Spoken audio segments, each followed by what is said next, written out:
Assalamualaikum warahmatullahi wabarakatuh. A'udzu billahi minasy syaithanir rajim. Bismillahirrahmanirrahim. Alhamdulillahi wa kafa.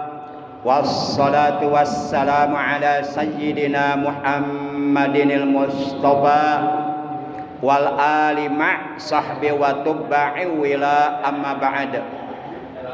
Ma'asyiral muslimin, saudaraku sekalian, seiman, seagama, seakidah, segenap jamaah Masjid Al-Hidayah khususnya, segenap jamaah majelis ilmu, jamaah pengajian rutin malam Senin ba'da maghrib yang seluruhnya tanpa kecuali, tanpa disebutkan namanya satu persatu dengan tidak mengurangi rasa hormat al-fakir kepada seluruh para jamaah, bil khusus para sesepuh, para asatid, para guru-guru, tokoh agama, juga tokoh masyarakat, aparatur pemerintahan desa setempat, bapak-bapak, para pemuda, saudaraku sekalian yang dimuliakan oleh Allah, yang al-fakir hormati, rahimakumullah wa hadakumullah wa hafidhakumullah.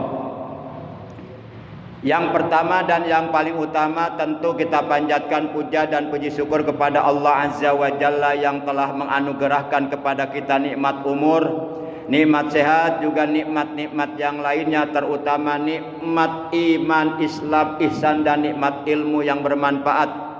Sehingga alhamdulillah pada malam ini, malam Senin, memasuki malam tanggal 5 di bulan Safar, bulan kedua tahun 1448 Hijriah, bertepatan dengan hari yang ke-19 di bulan 7 bulan Juli 2026.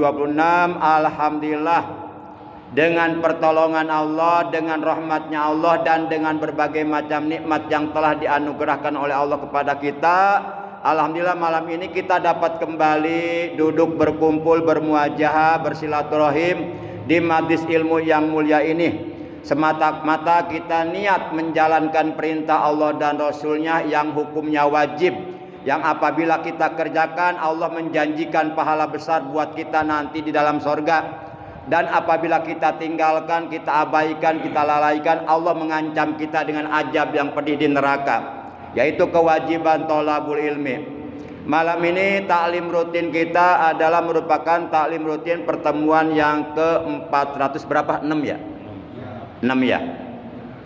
Salawat teriring salam semoga tetap dilimpahkan selalu atas panutan kita yang mulia, baginda tercinta Nabi Agung, Nabi besar Muhammad sallallahu alaihi wasallam, beserta seluruh keluarga beliau, para sahabat beliau, dan seluruh pengikut beliau yang tetap setia, yang tetap cinta, yang tetap istiqomah secara istimrar, secara kontinu menjalankan segala perintah beliau, juga selalu berusaha menjauhi larangan-larangan beliau, menghidupkan, mengamalkan sunnah-sunnah beliau, mensyiarkan ajaran beliau, mempertahankan ajaran beliau, dan melaksanakan apa-apa yang telah diwasiatkan oleh beliau. Yang mudah-mudahan kelak di hari kiamat kita, keluarga kita, anak cucu kita, keturunan kita, saudara-saudara kita semuanya semoga mendapatkan syafaatul ujmah dari beliau, mendapatkan air telaga beliau, dikumpulkan di bawah arasnya Allah bersama orang-orang yang dicintai oleh Allah, yaitu para nabi, para rasul, para siddiqin, para syuhada, para solihin. Walaupun umpama kita berada di barisan yang paling belakang, tidak apa-apa, yang penting masuk rombongan mereka. Amin ya Allah ya Rabbal. Para jamaah, bapak-bapak, para pemuda, saudaraku yang dimuliakan oleh Allah, baiklah, sebagaimana biasa, mari kita awali, kita buka taklim rutin kita, pertemuan yang ke-406 pada malam ini, yaitu dengan pembacaan Ummul Kitab Suratul Fatihah, dengan pembacaan sholawat walaupun singkat sebagai tanda cinta kita kepada Nabi, dan dengan mengistiqomahkan zikir jalalah. Insya Allah pembacaan Fatihah pada malam ini kita baca 2 kali. Pembacaan Fatihah yang pertama secara khusus kita tujukan untuk yang saat ini sedang dalam keadaan sakit, dan sakitnya sudah lama, mungkin sudah sampai setahun, ada ya? Setahun. kurang lebih ya, kurang lebih 11 tahun, kasihan ya. Yaitu istri dari Bapak Ustadz Pendi yang bernama Nimah binti Ndin. Kita bacakan Fatihah untuk Ibu Nimah binti Bapak Ndin yang sedang dalam keadaan sakit. Apapun penyakit yang sedang dideritanya, baik penyakit johir maupun batin, jasmani maupun rohani, seluruh penyakit yang ada di dalam tubuhnya, dengan barokah karomah mujizat kemuliaan dan keagungan dari surah Al-Fatihah, semoga seluruh penyakit yang ada dalam tubuhnya segera oleh Allah diangkat, oleh Allah dibersihkan, dikeluarkan, dihilangkan dan disehatkan kembali seperti sedia kala, sehingga ia dapat beraktivitas, dapat beribadah dengan baik, dengan lancar, tidak ada gangguan apapun. Mudah-mudahan doa kita semua diijabah oleh Allah Subhanahu wa taala. Bitilka niyatil Fatihah. A'udzu billahi minasyaitonir rajim. Bismillahirrahmanirrahim. Alhamdulillahi rabbil alamin. Arrahmanir rahim. Maliki yaumiddin. Iyyaka na'budu wa iyyaka nasta'in. Ihdinas siratal mustaqim. Siratal ladzina an'amta 'alaihim ghairil maghdubi 'alaihim waladdallin. Rabbi ighfir lana wa liwalidayna amin. Kita doakan dulu. Allahumma sholli ala sayyidina Muhammad wa ala alihi washabihi ajmain. Allahumma rabban nasi mudhibal basi anta syafi la syafi'a illa anta shifa'an la yughadiru saqama wa la alama. Allahumma asbi marada Nimah binti Ndin. Tawil umuraha fi ta'atika wa sahih jasadaha jahiraha wa batinha jasmaniha wa ruhaniha fi ta'atika wa fi ta'ati rasulika. Allahumma afi Nimah binti Ndin fi badaniha.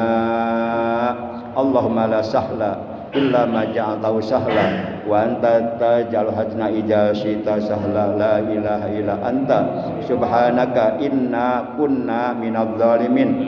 La ilaha illa anta ya Hannan ya Mannan ya Badi'as samawati wal ardi ya Jal jalali wa ikram. Istajib du'aana haja ya Allah. Istajib du'aana haja ya Allah. Istajib du'aana haja ya Allah. Innaka sami'ud du'a ya mujibad da'awat. Istajib du'aana ya mujibad da'awat. Istajib du'aana ya mujibad da'awat. Istajib du'aana. Rabbana atina fid dunya hasanah wa fil akhirati hasanah wa qina adzabannar. Wa sallallahu ala sayyidina Muhammad wa ala alihi wa sahbihi wasallam. Walhamdulillahi rabbil alamin. Pembacaan Fatihah yang kedua sebagai pembukaan talim kita malam ini. Semoga ilmu kita oleh Allah ditambah dengan ilmu yang bermanfaat, yang barokah, yang disertai hidayah. Ilmu yang dapat menghantarkan kita untuk bisa meraih ampunan dosa, meraih ridhonya Allah, meraih surganya Allah. Bitilka niyatil Fatihah. A'udzu billahi minasyaitonir rajim. Bismillahirrahmanirrahim. Alhamdulillahi rabbil alamin. Arrahmanir rahim. Maliki yaumiddin. Iyyaka na'budu wa iyyaka nasta'in. Ihdinas siratal mustaqim. Siratal ladzina an'amta 'alaihim ghairil maghdubi 'alaihim waladdallin. Rabbi ighfir lana amin. Shalli wa sallim daiman ala Ahmad ala mada. Shalli wa sallim ala Ahmad wal ali wal ashabi man qad wahada wal ali wal ashabi man qad wahada. Allahumma shalli wa sallim wa barik alaih. Yuk bareng-bareng kita mengistiqomahkan zikir jalalah. Bismillahirrahmanirrahim. La ilaha illallah al-mawjudu fi kulli zaman. La ilaha illallah al-ma'budu bi kulli makan. La ilaha illallah al-madhkuru bi kulli lisan. La ilaha illallah al-ma'rufu bil ihsan. La ilaha illallah kulla yaumin huwa bisan. La ilaha illallah al-aman al-aman min zawalil iman wa min fitnati syaitan. Ya qadimal ihsan kam laka laina min ihsan ihsanukal qadim. Ya Hanan ya Mannan ya Rahim ya Rahman ya Ghafur ya Ghaffar ighfir lana warhamna wa anta khairur rahimin. Wa sallallahu ala sayyidina Muhammadin wa ala alihi wa sahbihi wa sallam walhamdulillahi rabbil alamin. Ma'asyiral muslimin yang dimuliakan oleh Allah, rahimakumullah wa hadakumullah wa hafizakumullah. Setiap hari di dalam keseharian kita selama kita masih hidup di alam dunia yang bersifat fana ini, yang bersifat temporer, yang bersifat sementara, seringkali kita selalu berusaha, berupaya, berjuang untuk mengerjakan kebaikan-kebaikan, untuk mengerjakan amal-amal yang soleh, yang sesuai dengan ridha Allah, untuk mengerjakan ibadah kepada Allah, baik ibadah yang bersifat mahdoh maupun ibadah yang bersifat ghair mahdoh. Kita selalu berjuang, namun tanpa disadari terkadang kita melakukan perbuatan-perbuatan yang justru perbuatan-perbuatan tersebut yang kita lakukan dapat merusak amal kita, dapat melenyapkan, menghilangkan pahala dari amal kebaikan, pahala dari amal-amal soleh, amal ibadah yang kita kerjakan menjadi lenyap, menjadi hilang karena kita melakukan 6 perkara.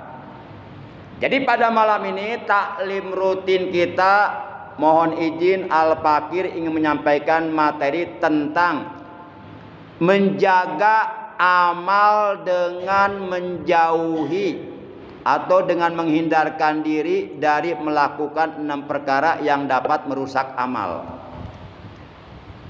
Sebenarnya banyak, cuma pada malam ini akan saya sampaikan cukup 6 saja. Mudah-mudahan kita bisa menjauhi yang 6 perkara ini dengan pertolongan Allah. Karena semuanya kalau tidak ada pertolongan Allah nggak bisa. Baik, berangkat dari keterangan yang terdapat di dalam kitab Nasaihul Ibad. Di antara para jamaah yang pernah tinggal di pondok pesantren manapun, boleh jadi pernah mengkaji isi kandungan kitab Nasaihul Ibad. Yang pernah mengkaji kitab tersebut pasti tahu siapa pengarangnya, siapa penulisnya, siapa penyusunnya. Kitab Nasaihul Ibad ini disusun, ditulis, dikarang oleh ulama besar Nusantara yang namanya mendunia, namanya terkemuka. Beliau bernama Syekh Muhammad Nawawi bin Umar Al-Bantani At-Tanari Al-Jawi. Beliau orang Tanari, Banten, orang Pulau Jawa, namun nama beliau sudah mendunia. Syekh Muhammad Nawawi bin Umar Al-Bantani yang terkenal dengan nama Syekh Nawawi Banten. Ada dua, ada Imam Nawawi, ada Syekh Nawawi, beda itu. Kalau Imam Nawawi itu di atas Syekh Nawawi levelnya. Nah, Syekh Muhammad Nawawi bin Umar Al-Bantani di dalam kitabnya yang bernama Kitab Nasaihul Ibad, beliau menjelaskan sittatu asya'a tuhbitul a'mal. Artinya ada 6 perkara yang dapat merusak amal.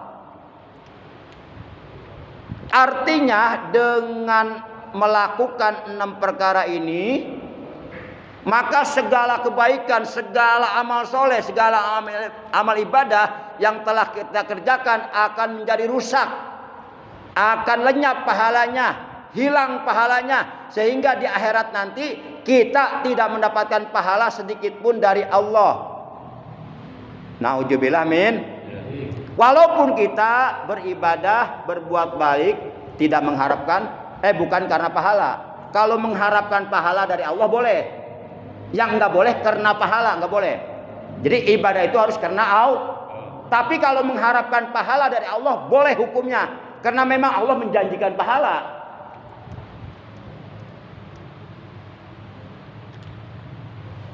Apakah gerangan yang 6 perkara tersebut yang dapat merusak amal? Kata Syekh Muhammad Nawawi bin Umar Al-Bantani, yang pertama adalah al-istighalu bi'uyubin nas. Al-istighalu bi'uyubin nas, yaitu sibuk dengan mengurusi aib orang lain. Sementara aib dirinya sendiri yang begitu banyak dilupakan. Di dirinya sibuk ngorek-ngorek kesalahan orang lain, membuka aib orang lain. Padahal aib yang berada dirinya sendiri banyak, tapi enggak diperbaiki. Malah justru dia sibuk mengorek-ngorek, mengoreksi kekurangan, kesalahan, aib orang lain. Sehingga dia lupa diri. Seakan-akan dirinya enggak ada kesalahan. Seakan-akan dirinya yang paling bersih, yang paling suci, yang tidak ada kesalahan, padahal banyak. Ibarat pepatah mengatakan, semut di seberang lautan nampak jelas kelihatan, tapi belek ngabelenong segede gajah di mata sorangan teka tempo. Kita bisa enggak melihat belek yang ada di mata kita? Bisa, di depan cermin, hadapan kaca, baru kelihatan tuh beleknya. Tapi kalau secara langsung tidak pakai alat bantu cermin, kita nggak bisa. Padahal itu belek deket di batas orang teka tempo. Tapi sirom di seberang lautan ke tempo. Nauzubillah min. Jadi jangan suka mengorek-ngorek kesalahan orang lain. Tapi kalau orang berbuat zalim dengan sengaja terang-terangan, itu wajib dibongkar. Wajib dibongkar. Karena tidak boleh mendiamkan kezaliman. Orang yang berdiam diri tidak mau mencegah kezaliman, itu adalah syaitonun ahros, setan yang bisu. Kata Syekh Abu Ali Al-Daqaq. As-sakitu 'anil haq syaitonun ahros. Orang yang berdiam diri, tidak mau menegakkan yang hak, tidak mau mencegah kezaliman, adalah syaitonun ahros. Dia adalah setan yang bisu. Nah, kita jangan sampai jadi setan bisu nih. Udah setan bisu lagi. Ya, udah bisu setan lagi. Iya. Para jamaah yang dimuliakan oleh Allah Subhanahu wa taala. Kemudian yang kedua yang dapat merusak amal kita adalah waqaswatul qalbi. Kerasnya hati. Hati kalau sudah keras itu akan lebih keras daripada batu karang yang berada di tengah-tengah lautan. Kerasnya hati. Jadi yang pertama al-istighalu bi'uyubin nas, sibuk mengurusi aib orang lain. Ini bisa merusak amal. Awas hati-hati. Kadang-kadang kita ngobrol nggak kerasa. Awalnya ngomong baik-baik aja, ujung-ujungnya jelek-jelekin Awas hati-hati. Apalagi kalau jelek-jelekan orangnya di masjid lagi. Ada keterangan, masjid ini tempat suci, tempat mulia, tempat ibadah, tempat untuk menghadap Allah. Jangan dikotori dengan bergibah. Ada keterangan. Man takallama bi kalamid dunya fil masjid ahbatallahu amalu arba'ina sana. Keterangan ini ada dalam kitab Tanqihul Qaul. Jadi kata Nabi, barang siapa takallama yang berbicara atau ngobrol bikalami dunya dengan obrolan tentang dunia, bukan obrolan tentang akhirat, fil masjid, di masjid, ahbatallahu amalahu arba'ina sana, maka niscaya Allah akan menghapus amal kebaikannya selama 40 tahun, dihapus oleh Allah. Nauzubillah min. Awas.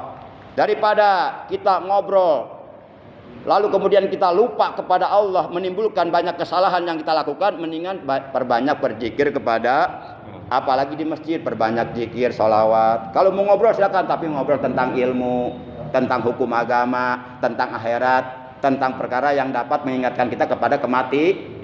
Nah, jangan ngobrolin tentang politik kalau bisa mah. Kalau bisa enggak? Ini ngobrol politik mulu di masjid. Politik nempon uletik. Halus nempon uletik mah. Yang jelek politik, nipu rakyat letik. Ya. Rakyat letik ditipu malu, nggak bohong malu lu pejabat ya. Tak ngomong ke dewa tah. Oh ini mah kenerangkeun. Ulah kitu maksudna Pak Ujang. Ngobrol randa, apa lagi ngobrol randa? Lalu arek ngobrol randa di rumah saya. Tapi ada syaratnya, bawa kopi sama rokok. Kurang ngobrol nanti ke jam 2 hayu. Ngadu bako. Para jamaah yang dimuliakan oleh Allah Subhanahu wa taala. Yang kedua apa tadi? Wa qaswatul qalbi, kerasnya hati. Orang yang menahan lidahnya, menahan lisannya, menahan ucapannya dari membicarakan aib orang lain, kata Nabi, orang tersebut adalah orang yang beruntung.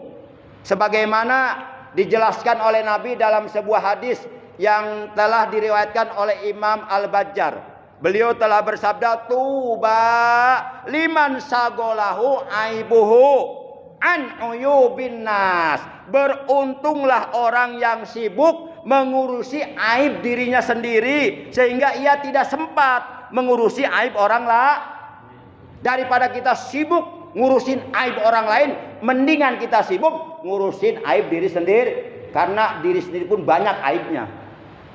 Yang tahu aib diri kita sendiri adalah kita sendiri. Buktinya di saat kita melakukan perbuatan dosa, kita bersembunyi dari penglihatan manusia untuk menutupi aib kita, padahal kita tahu itu aib. Betul enggak? Para jamaah yang dimuliakan oleh Allah Subhanahu wa taala. Yang kedua, waqsatul qalbi, kerasnya hati. Hati yang keras dapat membuat seseorang sulit untuk menerima nasihat. Betul. Hati yang keras dapat membuat seseorang sulit untuk menerima petunjuk kebaikan dari Allah dan Rasul-Nya, serta sulit untuk menerima kebenaran. Orang yang sulit menerima nasihat, orang yang sulit menerima petunjuk kebaikan, orang yang sulit menerima kebenaran yang bersumber datang dari Allah dan Rasul-Nya, itu menunjukkan bahwa orang tersebut hatinya hese dinasihatan. Kuduna digetok pakai palu. Disebutnya keras kepala, padahal yang keras bukan kepalanya, hatinya yang keras. Tapi itu bahasa istilah aja, keras kepala, susah dinasihatin. Hah? Oh iya, nggak bisa dilempengin, bengkok terus. Dilempengin malah patah. Maksudnya malah memusuhi kita, patah itu, patah hati dia. Orang yang keras hatinya akan menyebabkan ia terhalang dan sulit untuk melakukan taubat kepada Allah Subhanahu wa taala. Bisa-bisa pintu taubat Allah tutup baginya. Nauzubillah min. Sehingga ia mati dalam keadaan su'ul khotimah.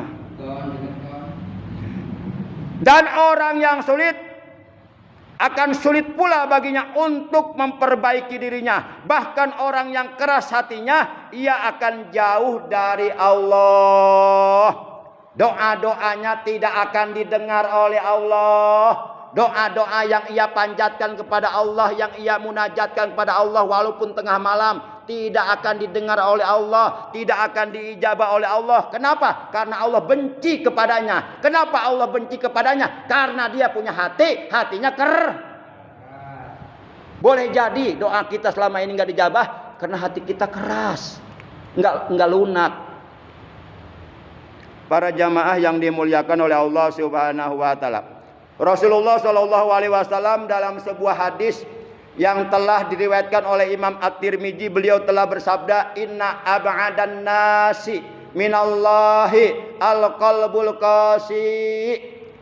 Kata Rasulullah Shallallahu alaihi wasallam, sesungguhnya manusia yang paling jauh dari Allah, jauh dari petunjuk Allah, jauh dari kasih sayang Allah, jauh dari rahmat Allah. Allah benci kepadanya dan Allah akan mengazabnya nanti di akhirat dengan azab pedih di dalam neraka adalah al-qalbul qasi, manusia yang hatinya keras. Mendingan mana? Mendingan keras hati, mendingan keras itu tuh.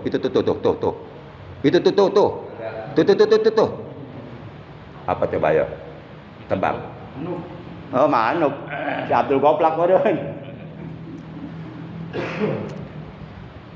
Para jamaah yang dimuliakan oleh Allah Subhanahu wa taala. Bahkan dalam Al-Qur'an, ini ada ayat Qur'annya tentang keras hati. Dalam Al-Qur'an surah 39, yaitu surah Az-Zumar, juz 23 ayat 22. Allah Subhanahu wa taala telah berfirman, "Fawailul lil qasiyati qulubuhum min dzikrillah ulaika fi dhalalim mubin." Nah, itu ayatnya. Ini ayat isinya menerangkan tentang orang yang keras hatinya. Apa kata Allah dalam ayat ini? Pawailun, maka celakalah, kata Allah. Kecelakaan besarlah, kata Allah. Lil qasyati qulubuhum, bagi mereka yang telah mengeras hatinya dari memperhatikan peringatan Allah dalam Al-Quran. Keras hatinya, tidak mau menerima Al-Quran, tidak mau menerima nasihat yang bersumber dari Al-Quran yang disampaikan oleh para ulama. Keras hatinya, mereka itu fi dhalalim mubin, mereka berada dalam kesesatan yang nyata. Itu Al-Quran surah 39 Az-Zumar juz 23 ayat 22. Maka dengan demikian sangatlah penting bagi kita semuanya untuk selalu menjaga kelembutan hati. Di antaranya ada beberapa amal yang dapat menyebabkan hati kita menjadi lunak, lembut, selembut sutra. Di antaranya kalau datang 10 Muharram, lebaran anak yatim, kita santuni anak yatim, kita usap kepalanya. Itu bisa melembutkan hati kita. Apalagi kalau anak yatim itu ibunya masih janda muda. Udah semangat mah ada itu. Semangat. Sulit untuk dibayangkan ya. Masya Allah, madai. Menjaga kelembutan hati dan menjaga hati kita untuk selalu terbuka dan lapang dada, legowo terhadap kebaikan dan kebenaran yang disampaikan oleh orang lain. Kalau memang toh itu adalah kebaikan, kalau memang toh itu adalah kebenaran yang bersumber dari Allah dan Rasulnya, walaupun disampaikan oleh anak kecil, maka kita harus terbuka hati kita untuk menerimanya. Pepatah mengatakan, walaupun keluarnya dari pantat ayam, kalau telur ambil jangan, goreng jangan, makan jangan, enak enggak telur, padahal keluarnya dari pantat ayam. Tapi walaupun Ya, walaupun nih keluarnya dari pantat artis, kalau itu memang menjijikan, ambil jangan. Goreng jangan. Kecapin jangan. Makan jangan. Masa makan tai di kecapan? Padahal itu keluarnya dari pejabat, dari artis. Tapi kalau nggak ada gunanya jangan diambil. Walaupun keluarnya dari mulut anak kecil, tapi kalau memang itu kebaikan, kebenaran, kita harus lapang dada menerima kebaikan itu. Karena hakikatnya kebaikan itu datangnya dari Allah. Kebenaran itu datangnya dari Allah. Al-haqqu mir rabbika fala takunanna minal mumtarin. Kebenaran itu datangnya dari Allah. Maka janganlah kamu ragu-ragu menerima kebenaran itu. Orang yang menolak kebenaran adalah orang yang takabur, orang yang sombong. Allah paling benci kepada orang yang sombong. Ya. Yang paling sombong siapa? Iblis. Kenapa? Karena menentang perintah Allah untuk bersujud kepada Nabi Adam. Tapi ada manusia yang lebih sombong. Kesombongannya melebihi iblis. Siapa? Orang Islam yang tidak mau bersujud di hadapan Allah, yang tidak mau Kalau iblis sombong, pantas namanya juga iblis. Ini kita bukan iblis manusia, tapi sombong, enggak mau bersujud kepada Allah. Iblis hanya tidak mau bersujud kepada Adam. Kita enggak mau bersujud kepada yang menciptakan Adam. Berarti kita lebih sombong daripada Ada lagi yang lebih sombong dari itu siapa? Orang yang ngaku Tuhan. Siapa? Ngaku Tuhan. Masya Allah. Manusia kalau sudah jahat, sudah biadab, itu kebiadabannya, kejahatannya akan melebihi kejahatan iblis. Itu manusia. Saya belum pernah dengar ada iblis makan anaknya. Ada iblis bunuh anaknya. Tapi berapa banyak manusia yang bunuh anaknya? Betul enggak? Maka kebiadaban manusia melebihi iblis. Nauzubillah min. Itu diakibatkan hatinya keras. Susah menerima nasihat agama. Para jamaah yang dimuliakan oleh Allah. Karena sesungguhnya bahwa orang yang hatinya keras dan hatinya tertutup dari menerima kebaikan dan kebenaran, maka sesungguhnya dialah orang yang paling sombong yang sebenarnya. Hal ini sebagaimana telah dijelaskan dalam sebuah hadis sahih yang telah diriwayatkan oleh Imam Muslim dari Abdullah bin Mu'adz radhiyallahu anhu. Ia telah berkata, anna Rasulullah sallallahu alaihi wasallam qaal, bahwasanya Rasulullah sallallahu alaihi wasallam telah bersabda, al-kibru batarul haq wa ghamtun nas. Al-kibru batarul haq. Qoqolah kubro tuh. Kan huruf qoqolah ada 5. Dikumpulkan dalam kalimat baju di toko. Baju di toko, ba, jim, dal, to, dan kop atau kutbu jadin. Nah, kalau huruf kokolahnya sukun di tengah kalimat namanya kokolah sugro. Kalau huruf kokolahnya walaupun tidak sukun berharkat, tapi kalau diwakofkan di akhir kalimat jadi kokolah kub. Seperti kul a'udzu birabbil falaq, memantul. Min syarri ma khalaq, wa min syarri ghasikin idza waqab, wa min syarri nafasati fil 'uqad, wa min syarri hasidin idza hasad. Qul huwallahu ahad, Allahus samad, lam yalid wa lam yulad wa lam yakul lahu kufuwan ahad. Tabat yada abi lahabi wa tab. Nah, itu qoqolah kubro. Jadi kata Nabi dalam hadis sahih yang telah diriwayatkan oleh Imam Muslim dari sahabat Nabi yang bernama Abdullah bin Mu'adz radhiyallahu anhu, ia berkata, Rasulullah bersabda, al-kibru batarul haqq wa ghamtun nas. Al-kibru artinya sombong, kibir. Batarul haqq artinya menolak kebenaran. Jadi al-kibru batarul haq. Sombong yang sebenarnya adalah batarul haq, menolak tidak pernah mau menerima kebenaran yang datang dari orang lain. Itu sombong. Contoh Abu Jahal tidak mau menerima kebenaran ajaran yang dibawa oleh Nabi Muhammad. Berarti Abu Jahal sombong. Nah, kita jangan bersikap seperti Abu Jahal. Kemudian selanjutnya yang disebut sombong selain batorul haq, selain menolak kebenaran adalah apa? Wagomtun nas, meremehkan orang lain, suka mengecilkan orang lain, suka menghinakan orang lain. Jadi orang lain diremehkan, dianggap tidak ada apa-apanya. Kalau dinasehatin malah mengatakan, lu siapa? Lu bukan siapa-siapa di hadapan gua. Lu nggak ada apa-apa di hadapan gua. Sombong itu. Nggak boleh. Nauzubillah min.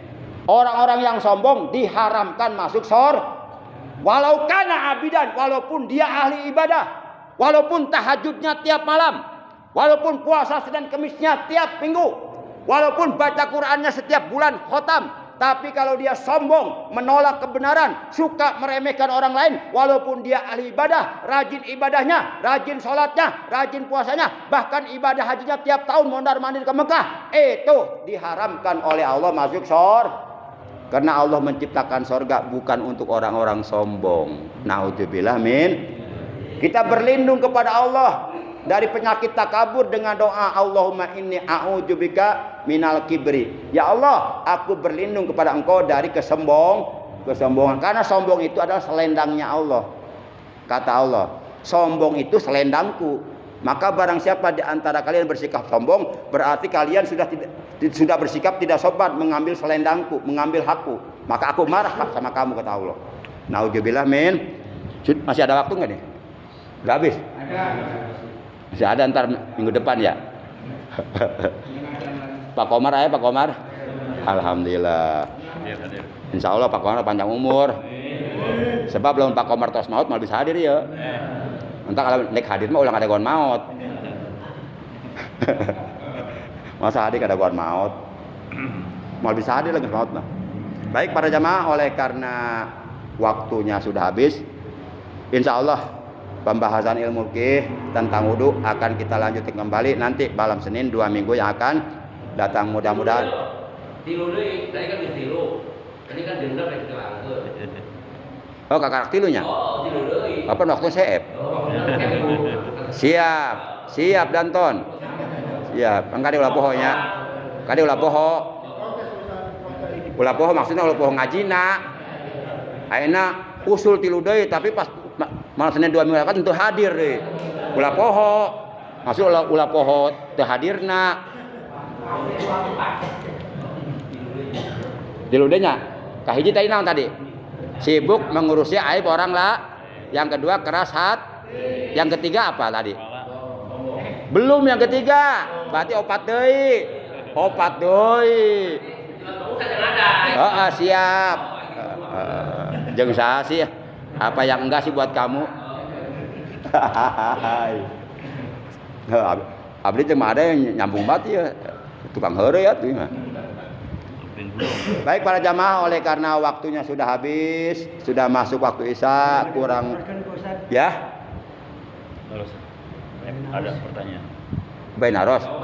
Engke minggu payun. Oh, ayeuna. Boleh enggak apa-apa. Enggak. Assalamualaikum warahmatullahi wabarakatuh. Waalaikumsalam warahmatullahi wabarakatuh. Kita selaku muslim setiap sholat yang 5 waktu itu dijalankan Ustaz, semua. Ya. Tetapi yang kami yang belum mengerti ada juga di antaranya Pak Ustaz selaku imam. Nah, imam itu adanya misalnya imam. Nah, itu wajib sholat. Tetapi mengapa kalau kita sholat sunat pindah tempat gitu Pak Ustaz? Oh. Apa hadisnya itu, mohon diterangkan. Iya. Nah, semuanya jamaah kalau sholat pertama kita menjalankan sholat wajib, ya kalau sholat sunat pindah tempat. Ya. Apa tolong dijelaskan gitu. Ya. Pindahnya. Baik. Tempatnya itu Ustaz. Pindah. Kan kayak gampang. Ya.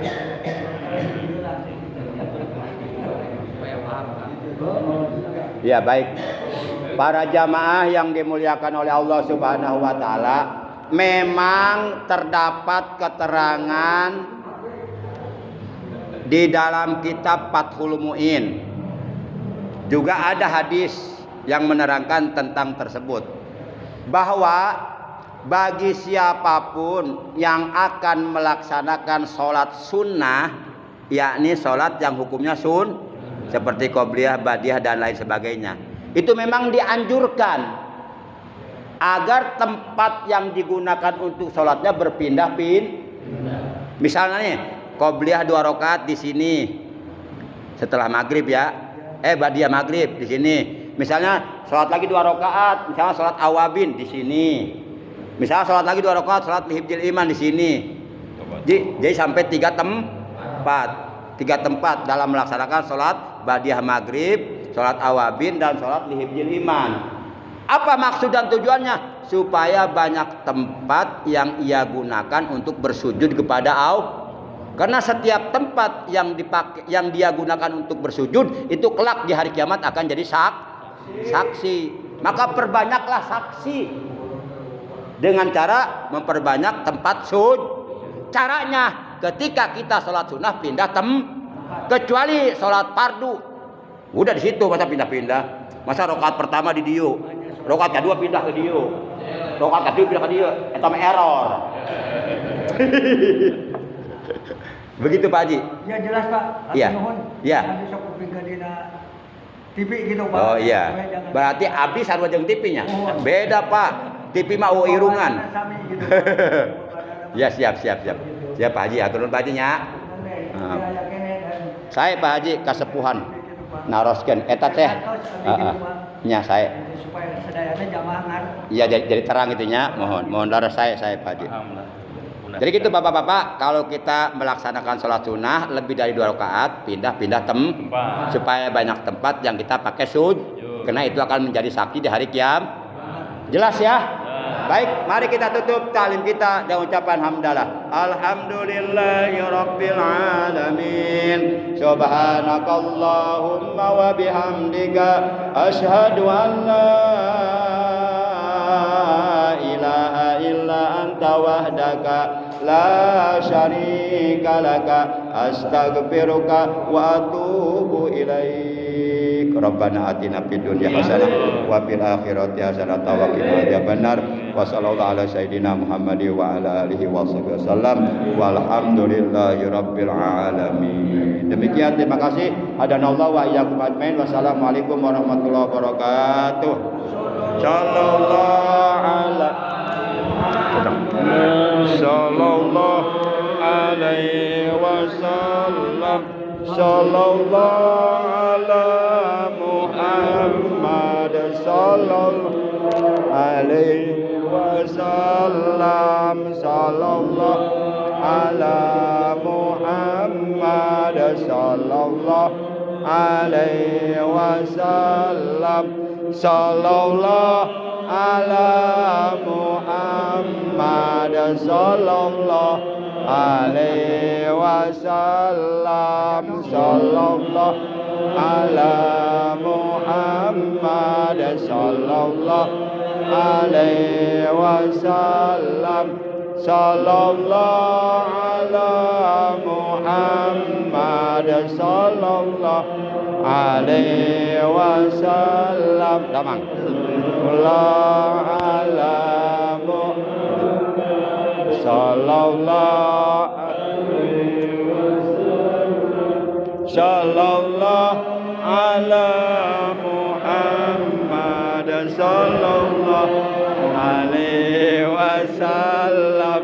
Sallallahu ala Muhammad. Sallallahu alaihi wasallam.